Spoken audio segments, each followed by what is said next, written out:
कभी कभी एक पल जिंदगी की पूरी दिशा बदल देता है। कभी एक फैसला दुनिया की नजरों में भले बड़ा हो, लेकिन किसी इंसान के लिए वो इज्जत का सवाल होता है।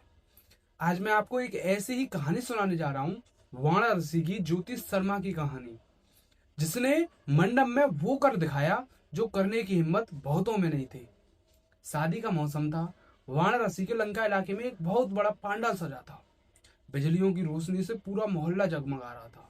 ढोल नजाड़े और हंसी के बीच ज्योति की जिंदगी का सबसे बड़ा दिन आने वाला था। सपनों में जिस शादी की तस्वीर उसने बचपन से बनाई थी, वो आज हकीकत बन रही थी। लाल जोड़े में सजी ज्योति किसी रानी से कम नहीं लग रही थी।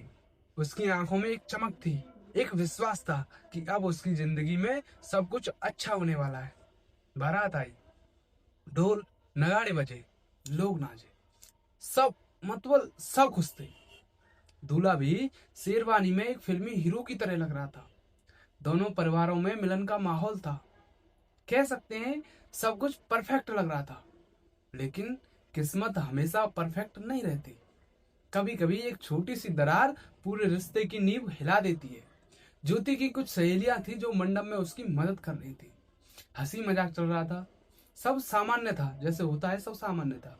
तभी दूल्हे के कुछ दोस्त जो नशे में थे, ज्योति की सहेलियों पर फत्तियां कसने लगे। गंदे कमेंट, बेहुदा बातें करने लगी, जिन्हें सुनकर ज्योति का दिल कांप उठा।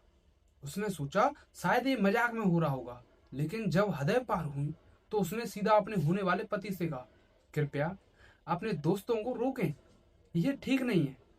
पर दूल्हा क्या करता, वो तो खुद उन्हीं दोस्तों के साथ ठहाके लगा रहा था। ज्योति की बात को उसने हंसी में उड़ा दिया। कहा, अरे छोड़ो ना, मजाक कर रहे हैं, इतना सीरियस क्यों हो रही हो। बस उस पल ज्योति के अंदर कुछ टूट गया। उसने उस हंसी के पीछे एक सच्चाई देखी, एक ऐसी सच्चाई जो किसी भी औरत के लिए जहर से कम नहीं होती। वो समझ गई, अगर आज इसने मेरी बात की इज्जत नहीं की, तो कल मेरी जिंदगी की भी कोई इज्जत नहीं करेगा। उसने उठकर कहा, पंडित जी रुक जाइए, ये शादी नहीं होगी। पूरा माहौल थम गया, ढोल बंद हो गए, नाच रुक गया।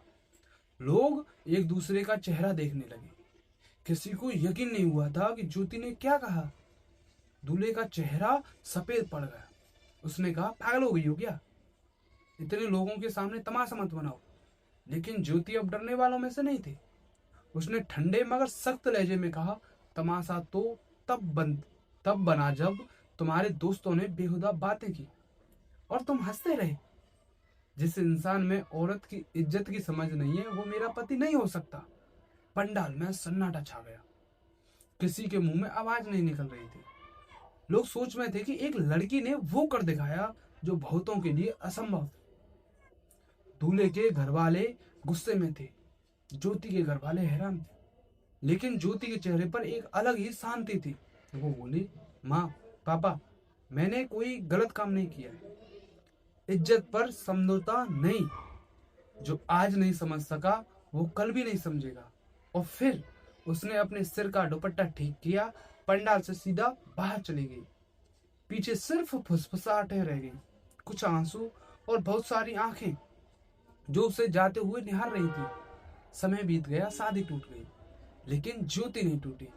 उसने अपनी पढ़ाई पूरी की, जॉब की और अपने पैरों पर खड़ी हो गई। कई साल बाद किसी ने उससे पूछा, क्या तुम्हें अफसोस है। वो मुस्कुराई और बोली, अफसोस नहीं, क्योंकि मैंने उस दिन खुद को खोने से बचा लिया था। रिश्ता टूटा पर आत्मविश्वास नहीं।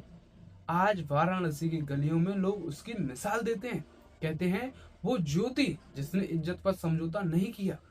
सोचिए, हमारे समाज में अक्सर कहा जाता है लोग क्या कहेंगे, लेकिन शायद ये सवाल हमें खुद से पूछना चाहिए।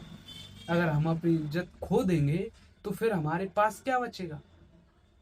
ज्योति की कहानी हमें यही सिखाती है कि रिश्ते इज्जत पर नहीं टिकते, बल्कि इज्जत रिश्तों पर टिकती है। कभी किसी हाल में अपनी इज्जत पर समझौता मत करो, क्योंकि रिश्ते दो दिलों से बनते हैं, लेकिन सम्मान वो तो एक इंसान का सबसे बड़ा गहना होता है। कभी भी ऐसा फैसला मत लो जो तुम्हारी इज्जत को तोड़ दे। क्योंकि जब इज्जत चली जाती है तो सब कुछ रहकर भी कुछ नहीं बचता। आज की कहानी में इतना ही। मिलते हैं एक और नई कहानी के साथ। जब तक के लिए धन्यवाद।